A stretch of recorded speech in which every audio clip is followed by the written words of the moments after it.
তো ফাইনালি আজকে আমাদের রোমান রেন্স সেই পুরনো রূপে ফিরে এসেছে। মানে যেইভাবে রোমান রেন্সকে ব্যবহার করা উচিত আজকে ডাব্লিউডাব্লিউ তাকে সেইভাবে ব্যবহার করেছে রতে। তো সেটা নিয়ে ভিডিওতে কথা হবে, আর তার সাথে রয়ের কিছু মেন হাইলাইট নিয়েও কথা হবে, মানে যেগুলো অ্যাকচুয়ালি সেন্স বানিয়েছে ভবিষ্যতের জন্য সেগুলো নিয়ে মেনলি কথা বলবো। তো ভিডিওটা পুরোটা দেখো, স্কিপ করো না, কারণ তোমরা দেখছো wrestle entertainer. So let's start the entertainment.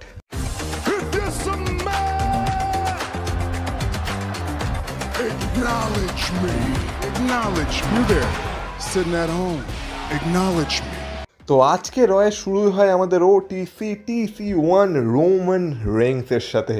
আর যেহেতু এই ক্রাউডটা আমেরিকান ক্রাউড ছিল না, ইউকের ক্রাউড ছিল, তাই ক্রাউড তো আজকে আলাদাই লেভেলের ছিল।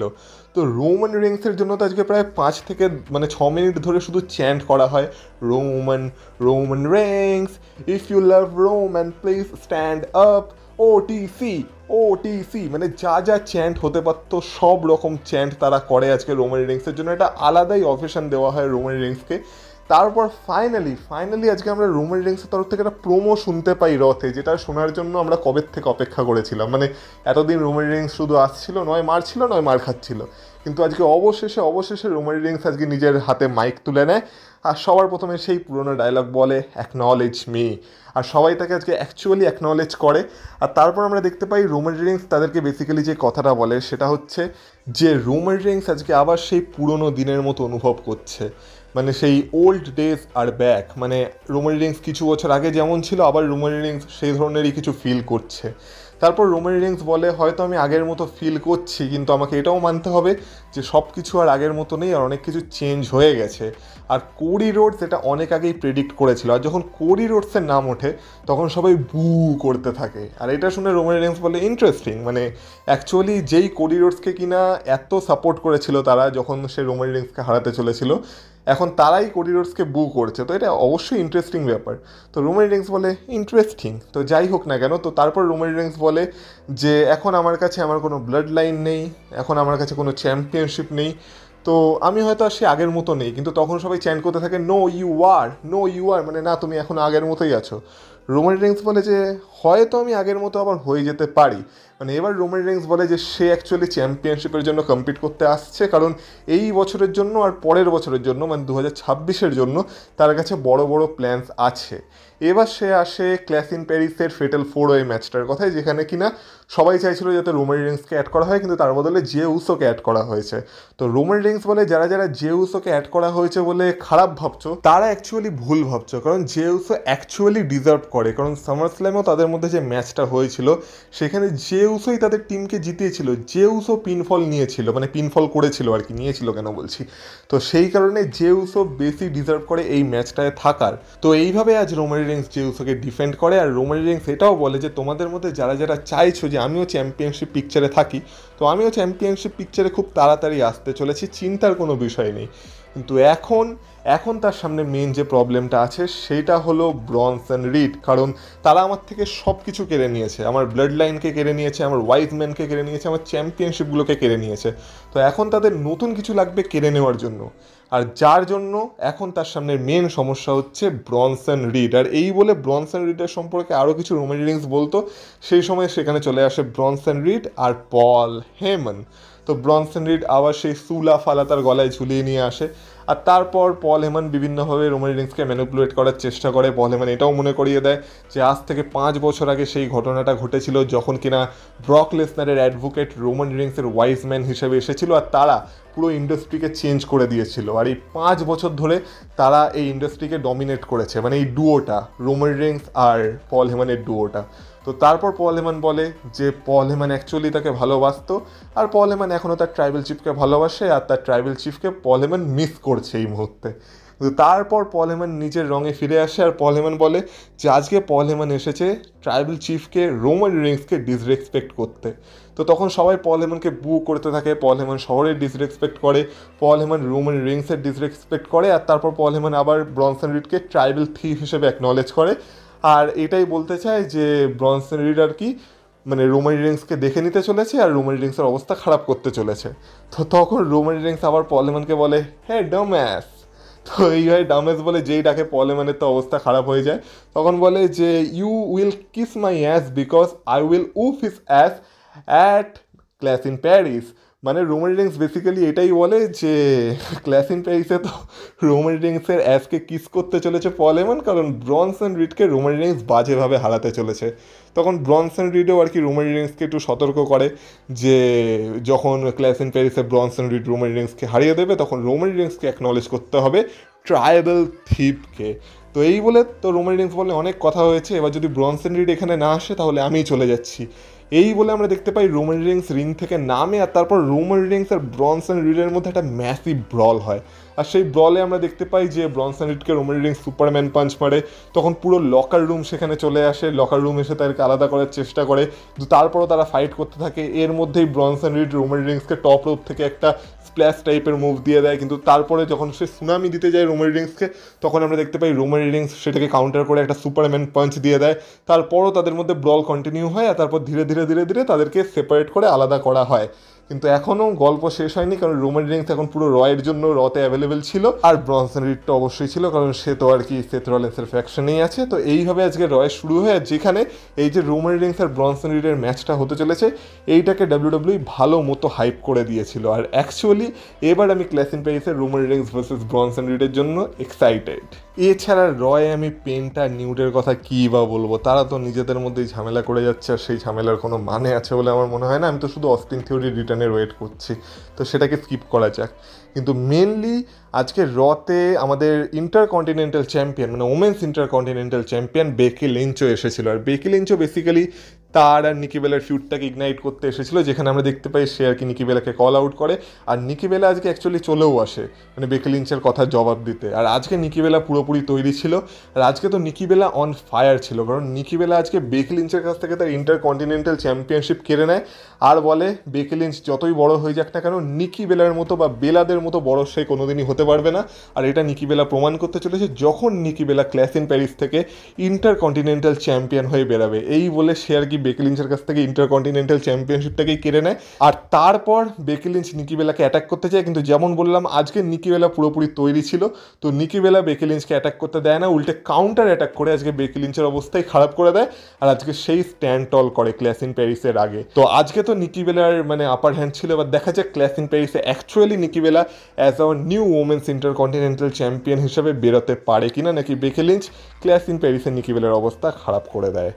এবার মেয়েদের কথা যখন হচ্ছেই তখন আজকে আবার আমরা মনোমালিন্য দেখতে পাই, যেখানে আমরা দেখতে পাই যে আমাদের যে ইয়ো স্কাই আছে সেই ইয়ো স্কাই তো মানে রিয়া রিপ্লির থেকে দূরত্ব তৈরি করার চেষ্টা করছিল, মানে রিয়া রিপ্লিকে বলছিল যে আমাদের এত কাছাকাছি থাকা উচিত না, আমাদের একটু দূরে দূরেই থাকা উচিত, কারণ আমার টিম আমাকে ভুল ভাবছে।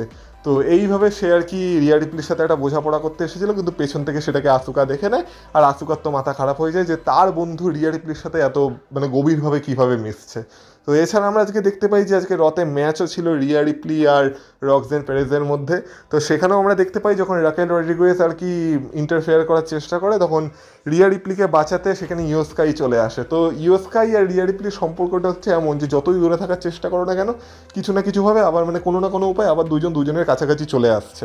আর এটা দেখে তো আসুকার একদম মানে ভেতর থেকে জ্বলে যাচ্ছে। তো আমরা দেখতে পাই আসুকা ইয়ো স্কাই এদের মধ্যে ঝামেলা শুরু হয়ে গেছে, আর মাঝখান থেকে কাইরি সেন ভাবছে আমি কোথায় ফেসে গেলাম। তো আলটিমেটলি আমার তো এটাই মনে হচ্ছে যে এই যে ড্যামেজ কন্ট্রোল বা যাই হোক না কেন এই টিমটা পুরোপুরি ভাঙতে চলেছে, আর ফাইনালি ওই দিক থেকে আমরা দেখতে পাবো যে ইয়ো স্কাই আর রিয়া রিপ্লি একটা টিম হয়ে যাবে, আর আসুকার কাইরি সেন একটা টিম হয়ে যাবে। আমার মনে হচ্ছে এবার এদেরকে ট্যাগ টিম চ্যাম্পিয়নশিপ পিকচারে আনারও চেষ্টা করা হচ্ছে। তো কোথায় ইয়ো স্কাই আর রিয়া রিপ্লি ওমেন্স চ্যাম্পিয়নশিপের জন্য ফাইট করছিল, কিন্তু আমার দেখে মনে হচ্ছে আলটিমেটলি এদের ডেস্টিনি এদেরকে ট্যাগ টিম চ্যাম্পিয়নশিপ পিকচারই এনে দাঁড় করাবে। তো একটু সাবধানে থাকা উচিত তাদের। এবার মনোমালিন্যের কথা যখন হচ্ছেই তখন বলে রাখি যে ডমিনিক মিস্ট্রিও আর ফিন বেলারের মধ্যেও কিন্তু সব কিছু ঠিকঠাক নেই, কারণ ডমিনিক মিস্ট্রিও ওই দিক থেকে একটু বেশি এল গ্র্যান্ডে আমেরিকানো মানে যেটা লুডুইক কাইজার ভার্সন, তো সেইটাকে নিজের টিমে আনার চেষ্টা করছে, যেটা মানে ফিন বেলারের খুব একটা ভালো লাগছে না। তো এর ফলে আমরা দেখতে পাই যে আজকে আমরা ফিন বেলার আর এজে স্টাইলসের মধ্যে একটা ক্লাসিক ম্যাচ দেখতে পেয়েছিলাম রতে।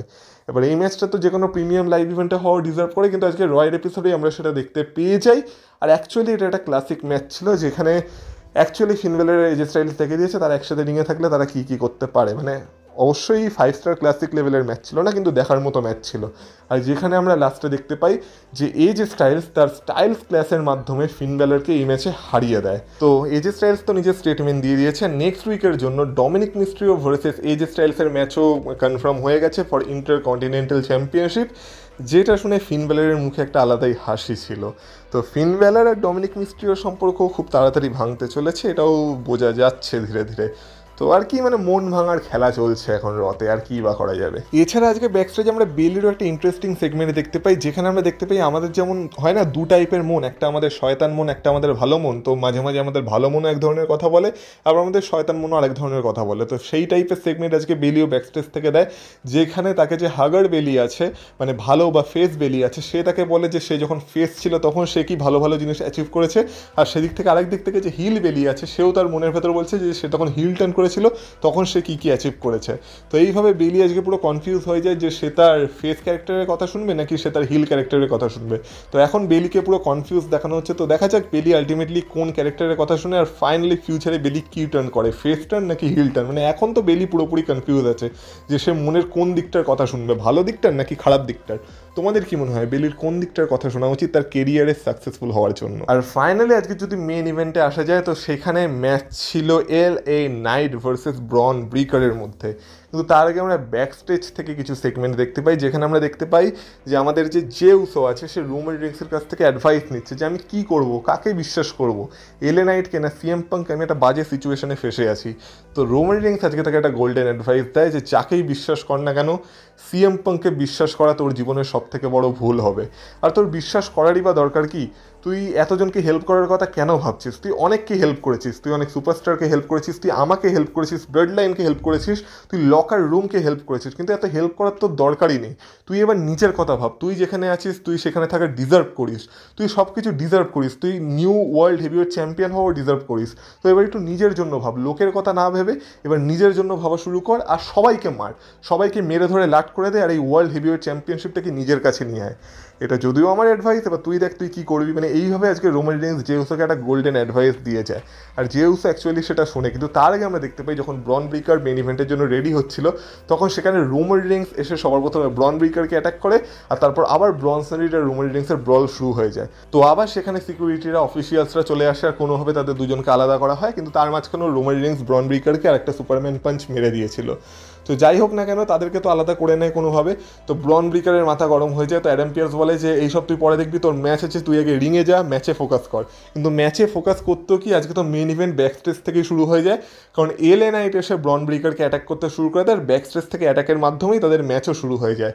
তো আমরা দেখতে পাই তারপর মেন ইভেন্টে LA নাইট আর ব্রন ব্রিকারের ম্যাচ হয়। ম্যাচটা অ্যাকচুয়ালি একটা দুর্দান্ত ম্যাচ ছিল, কিন্তু এই ম্যাচের রেজাল্ট বেরোনোর আগে আমরা দেখতে পাই যখন মনে হয় LA নাইটের আপার হ্যান্ড আছে আর LA নাইট এবার জিতে যাবে, সেই সময় বেজে ওঠে সেথ রলিন্সের থিম সং। আর সেথ রলিন্স আসে কিন্তু সে কাউকে অ্যাটাক করে না, কিন্তু LA নাইট সেথ রলিন্সকে মারার জন্য দৌড়ায়। আর এই সুযোগটাকে কাজে লাগিয়ে সবার প্রথমে আমরা দেখতে পাই যে রিং সাইডে ব্রন ব্রিকার LA নাইটকে একটা স্পিয়ার দিয়ে দেয়, তারপর তাকে রিংয়ে আনে, রিংয়ে আনার পর তাকে পিন করে ব্রন ব্রিকার ম্যাচটা জিতে যায়। মানে সেথ রলিন্সের ইন্টারফেয়ারের কারণে আজকে LA নাইট ব্রন ব্রিকারের কাছে হেরে গেছে। কিন্তু তারপর আমরা দেখতে পাই তারা দুজন মিলে মানে সেথ রলিন্স আর ব্রন ব্রিকার মিলে LA নাইটকে মারতে থাকে, কিন্তু সেই সময় সেখানে চলে আসে জে উসো। এবার বলা যেতে পারে জে উসো হয়তো LA নাইটকে বাঁচাতে এসেছিল, তো দেখে মনে হয় রোমান রিংসের অ্যাডভাইসটাকে তাহলে জে উসো নিল না। কিন্তু তখন আমরা দেখতে পাই যে জে উসো হয়তো প্রথম দিকে এসে কিছুটা আপার হ্যান্ড ছিল জে উসোর, কিন্তু তারপর যখন আবার সেথ রলিন্স ফিরে আসে তখন আর কি সেথ রলিন্স আর ব্রন ব্রিকার মিলে আবার জে উসো আর LA নাইটের উপর অ্যাটাক কন্টিনিউ করে। মানে তারা দুইজন মানে আর কিছু করতে পারে না, কিন্তু যেহেতু সেথ রলিন্স চলে এসেছে তাই CM পাঙ্ককে তো আসতেই হতো। তো সবাই CM পাঙ্কের অপেক্ষা করছিল, তারপর CM পাঙ্কের মিউজিক বেজে ওঠে আর সেখানে চলে আসে CM পাঙ্ক। তো তারপর আমরা দেখতে পাই CM পাঙ্ক আসার পর আবার CM পাঙ্ক আর সেথ রলিন্সের ব্রল শুরু হয়ে যায়। আর তারপর যেহেতু নাম্বারস গেমসে সেথ রলিন্সের টিম একটু পেছনে হয়ে গেছিলো, যেহেতু ব্রনসন রিড আজকে ছিল না মেন ইভেন্টে, তো সেই কারণে আমরা দেখতে পাই ব্রন ব্রিকার আর সেথ রলিন্স সেখান থেকে পল হেমনের সাথে পালিয়ে যায়। কিন্তু এবার শুরু হয় রিংয়ে আসল ঝামেলা, কারণ আমরা দেখতে পাই আবার CM পাঙ্ক আর LA নাইট মুখোমুখি চলে আসে। LA নাইট তো বলেই দিয়েছিল যে আমি আর একসাথে কাজ করবো না CM পাঙ্ককে, সে আর CM পাঙ্ককে বিশ্বাস করে না। তো CM পাঙ্ক আর LA নাইটের মধ্যে আবার ঝামেলা শুরু হয়, তারা একে অপরকে ধাক্কা দিতে শুরু করে, আর LA নাইট গিয়ে পড়ে জে উসোর উপর। আর জেউসও বলে অনেক হয়েছে, এবার রোমান রিংস যেটা বলেছে আমি এবার সেটাই করতে চলেছি। তো সবার প্রথমে আমরা দেখতে পাই জেউস এলএ নাইটকে একটা সুপার কিক মারে, আর এলএ নাইটের অবস্থা খারাপ করে দেয়। সিএম পাং ভাবে বাহ, তার মানে জেউস এখন আমার সাথে। কিন্তু জেউসও বলে দেয় দেখ ভাই, আমি কারোর সাথে না, আমি এবার নিজের জন্য খেলতে চলেছি। আর তারপর জেউস সিএম পাঙ্কের উপরে অ্যাটাক করে দেয়। এটা দেখে তো সেথ রলিন্সের একদম আনন্দের ফোয়ারা ফোটে মনের মধ্যে যে বাহ, তাহলে তো ঠিকই আছে। আর সেথ রলিন্সও বাইরে থেকে বলতে থাকে তুই কোনোদিন ওয়ার্ল্ড হেভিওয়েট চ্যাম্পিয়নশিপ আমার থেকে নিতে পারবি না। কিন্তু জেউসও এটা একদম ক্লিয়ার করে দেয়, সে কোনো টিম বা বন্ধু বানাতে এখানে আসেনি, তারও চোখ আছে only on world heavyweight championship. তো এবার ক্লাসিং প্যারিসে যে ফেটাল ফোরের ম্যাচটা হতে চলেছে, সেখানে কোনো বন্ধু নেই, কেউ নেই, কোনো বন্ডিং নেই, সেখানে সবাই সবার জন্য লড়বে। তো দেখা যাক এবার ম্যাচটা দেখতে মজা আসবে। তো এইভাবে আজকে দুটো নতুন ম্যাচও অফিসিয়াল হয়ে গেছে রতে, যেমন একটা হচ্ছে রোমান রিংস আর ব্রনসন রিডের ম্যাচ, যেটা যদিও আগেই অফিসিয়াল হয়ে গেছিলো, কিন্তু তার সাথে সাথে আজকে বেকি লিঞ্চ আর নিকি বেলের ম্যাচও ক্লাসিং প্যারিসের জন্য অফিসিয়াল হয়ে গেছে ফর ইন্টারকন্টিনেন্টাল চ্যাম্পিয়নশিপ। তো এইভাবে ক্লাসিং প্যারিসের জন্য 5টা ম্যাচ অফিসিয়াল হয়ে গেছে, আর সেই সব ম্যাচের প্রেডিকশন অবশ্যই আসবে এই চ্যানেলে, সেটার জন্য ওয়েট করো। কিন্তু আপাতত আজকের ভিডিওটা এই অবধি থাক। ভিডিওটা যদি তোমাদের ভালো লেগে থাকে ভিডিওটাতে অবশ্যই লাইক করে দিও, আর এই চ্যানেলে নতুন হয়ে থাকলে চ্যানেলটাকে সাবস্ক্রাইব করে দিয়েছো। আর তোমাদের মতামত অবশ্যই কমেন্ট বক্সে কমেন্ট করে বলতে পারো, আর কমেন্ট বক্সকে সোয়াইপ করলে একটা হাইপ বাটন পাবে, সেটাও ক্লিক করে দিয়েছো, তাহলে চ্যানেলের কিছুটা সুবিধা হয় আর কি। তাহলে তোমাদের সাথে কথা হবে আবার পরের ভিডিওতে, ততক্ষণ তোমরা ভালো থেকো, টাটা।